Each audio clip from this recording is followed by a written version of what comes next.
up, Fighting Fit? So I wanted to come on here and just share our current philosophy around nutrition and why we don't give meal plans to our new members. Because we've had a lot of people join recently who had joined during a challenge that we had ran, and we would give them a meal plan and they would get a ton of success on that challenge. In fact, here's some of the results we've gotten our members in the past using our meal plans. So you can see just how effective our meal plans are. And so we've had a lot of people come in and they go, well, where's our meal plan?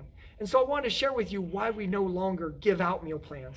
And you see that paper I just showed you doesn't quite tell the full story, because a lot of these people who lost all that weight and had these major transformations would still end up regaining the weight right back at the end of the challenge, because they just go back to the way they're eating before. And so Sarah and I really went on a quest to figure out, how do we form a nutritional approach that allows people to keep the weight off for good? And that sent us into getting a lot of different certifications and training on how to coach nutrition. And one of the big things we learned is the power of getting away from what we call all or nothing thinking. And that's this idea that there is this perfect plan, or that you are on plan or off plan. And so if you're on plan, you're holding it together, you're doing everything you should.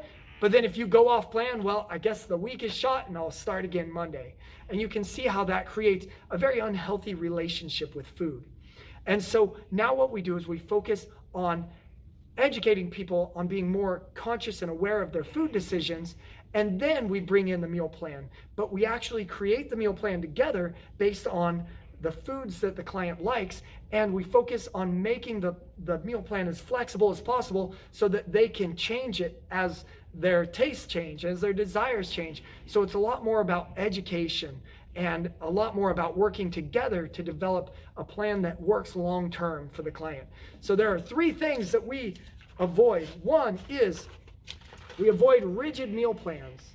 2 is we avoid magic macros. That's this idea that there's some magic macros, like whether it's cutting out carbs or cutting out fat or having some perfect ratio. People have succeeded on a million different macronutrient ratios. So they all work. It's just about finding what works for you. And then also avoiding good or bad foods. This idea that there are some foods that are good, and therefore you can just eat as much as you want. And that leads people to think that maybe their metabolism's broken because they can't lose weight, even though they think they're eating quote unquote good foods.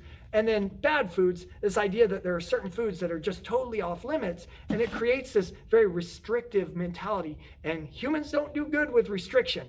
So we take a very inclusive approach where we say, let's add in good foods and foods that move you to your goal, I should say. Not good, because I just said we don't do good foods, but foods that move you towards your goal, and let those crowd out the bad. But there's never any food that is off limits.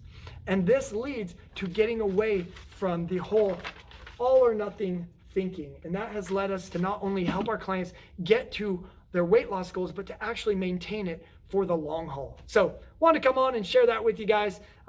Keep rocking at the gym, and we will see you this coming week. Happy 4th of July. Independence from restrictive meal plans. Bye-bye-bye.